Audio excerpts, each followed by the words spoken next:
मानव जीवन में कर्म का बहुत महत्व है। मनुष्य की पहचान उसके कर्मों से होती है। वही मनुष्य को कर्मों के अनुसार ही फल मिलता है। मनुष्य को अच्छे कर्म करने चाहिए।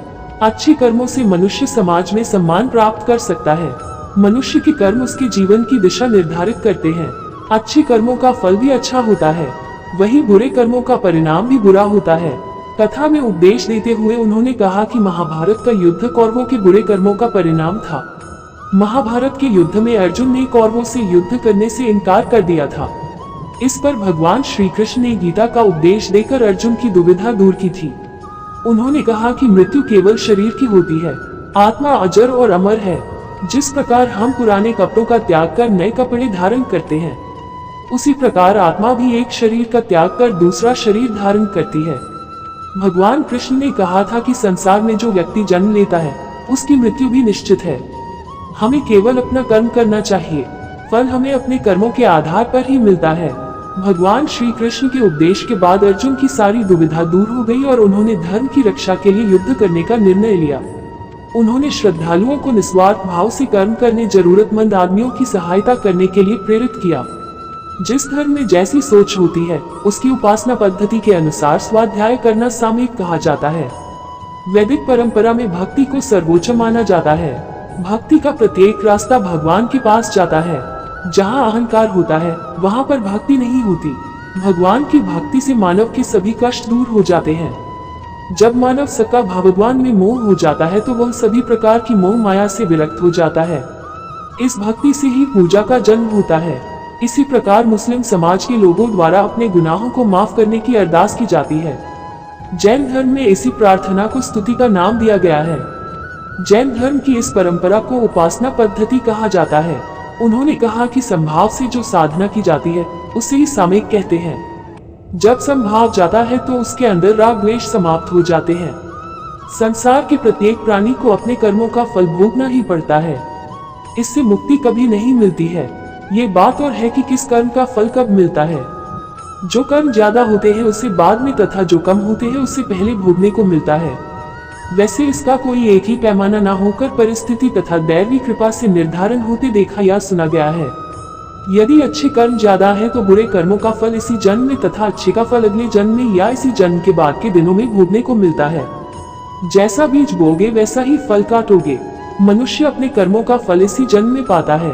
इस संसार में रहते हुए फल की चिंता किए बिना कर्म करते जाना ही हर मनुष्य का कर्तव्य है। जो अपना कर्म नहीं करता वह पाप का भागीदार होता है। कर्म का सिद्धांत अत्यंत कठोर है। जहाँ अच्छे कर्म व्यक्ति के जीवन को प्रगति की दिशा में ले जाते हैं, वहीं बुरे कर्मों से पतन की ओर ले जाते हैं। धर्म ग्रंथों के अनुसार मनुष्य को किए हुए शुभ या अशुभ कर्मों का फल अवश्य भोगना पड़ता है। गोस्वामी तुलसीदास ने भी रामचरितमानस के माध्यम से यह बताने का प्रयास किया है कि जो जैसा कर्म करता है उसे वैसा ही फल भुगतना पड़ता है। इसलिए यह नितांत आवश्यक है कि हम अपने कर्मों का लेखा जोखा करें। हमारा अगला जन्म किस प्राणी के रूप में होगा, ये सब कुछ हमारे कर्मों पर ही निर्भर करता है। अनेक जन्मों में किए हुए कर्म हमारे अंतःकरण में संग्रहित रहते हैं।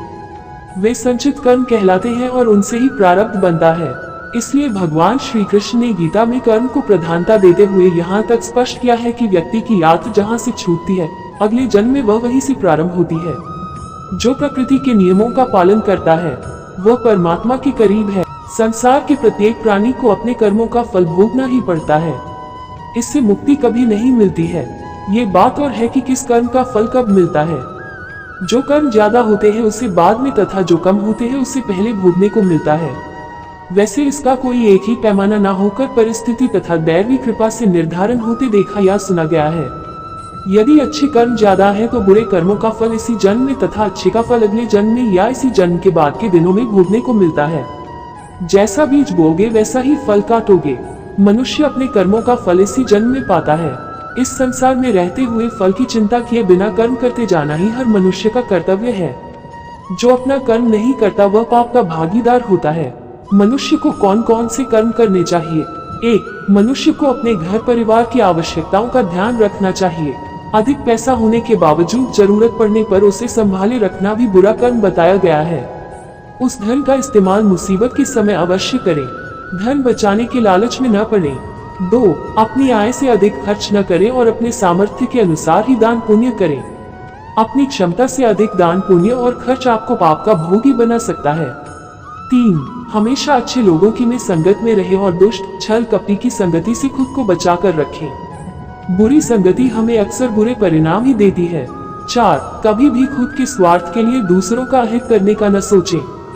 शास्त्रों में इस बात का उल्लेख किया गया है कि जो जैसा बोता है उसे वैसा ही आगे चलकर काटना भी पड़ता है। 5. कभी किसी व्यक्ति से कुछ छल से छीनने का प्रयास न करें। इससे किए गए सभी पुण्य नष्ट हो जाते हैं और आप पाप के भागीदार बन जाते हैं। 6. गरुड़ पुराण में इस बात का उल्लेख मिलता है कि किसी भी मनुष्य द्वारा किए गए बुरे कर्मों का परिणाम उसके जन्म से लेकर मृत्यु और उसके बाद तक दुखों का कारण बनता है। वह अपनी हर अवस्था में दुख भोगता है। अच्छे कर्म कैसे बनते हैं?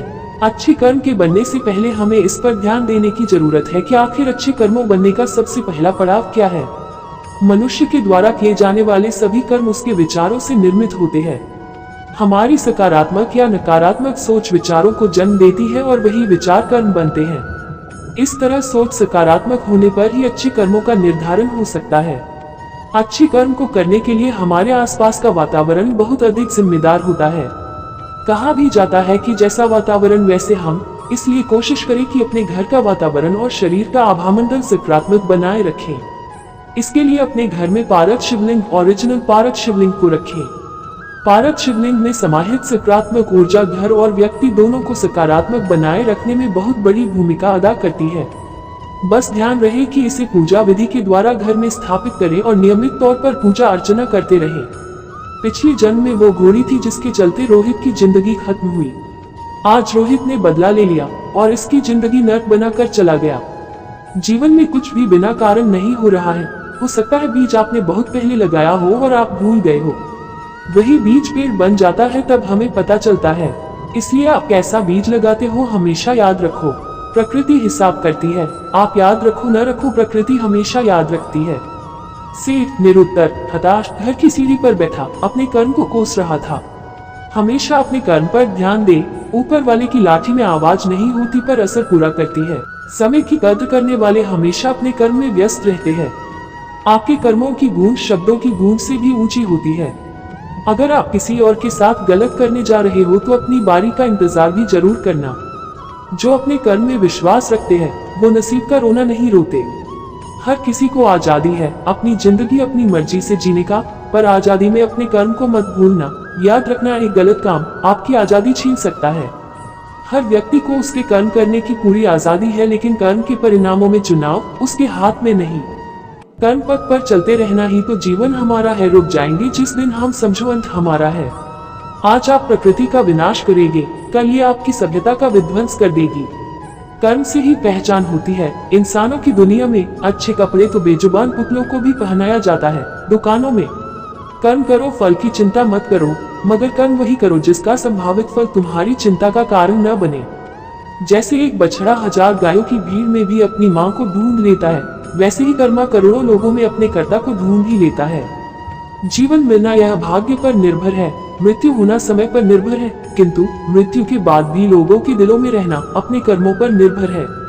जैसा आप सोचोगे, बोलोगे और काम करोगे वैसा ही आपको वापस मिलेगा। इसलिए अच्छा सोचो, अच्छा बोलो और अच्छा काम करो, यही कर्म है। आपके कर्म ही आपकी पहचान है, वरना एक नाम के हजारों इंसान है। तुम जो भी कर्म प्रेम और सेवा की भावना से करते हो वह तुम्हें परमात्मा की ओर ले जाता है। जिस कर्म में घृणा छिपी होती है वह परमात्मा से दूर ले जाता है। इंसान भाग्यशाली नहीं होता कभी भी जन्म से, उसका भाग्य बनता है कर्म से। भाग्य से जितनी ज्यादा उम्मीद करोगे वो उतना ही ज्यादा निराश करेगा, और कर्म पे जितना जोर दोगे वो हमेशा उम्मीद से भी ज्यादा मिलेगा।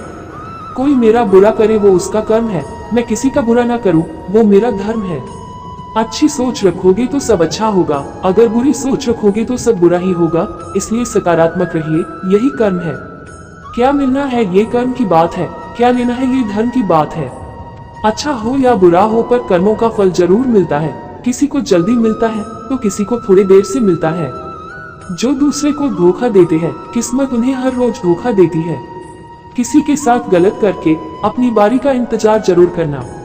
भगवान से ज्यादा कर्मों से डरिए। एक बार भगवान तो माफ कर सकता है लेकिन कर्म नहीं।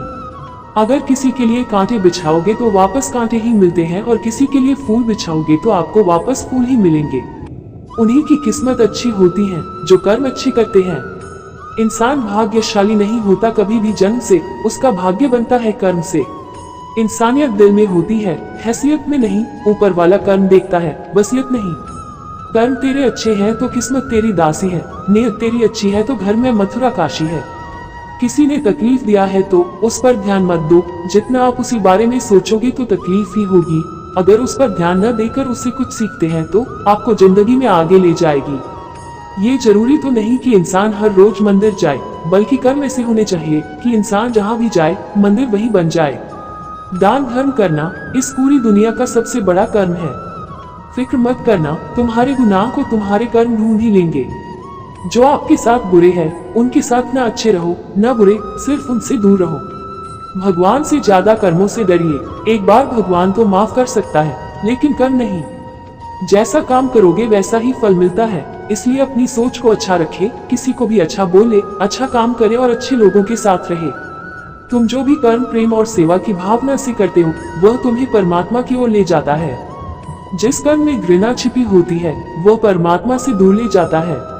सफलता चाहते हो तो ईमानदारी से मेहनत करना, सफलता जरूर मिलेगी। अगर किसी को कष्ट देकर सफलता पाने की कोशिश करोगे तो सफलता कभी नहीं मिलेगी।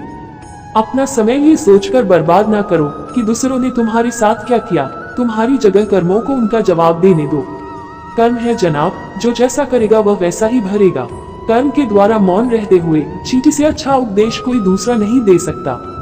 पानी पृथ्वी का खून है, इसे यूं ही न बहाए। व्यक्ति की सफलता का कारण उसका भाग्य नहीं अपितु उसके कर्म होते हैं। स्वतंत्र वही है जो अपना काम स्वयं कर लेता है।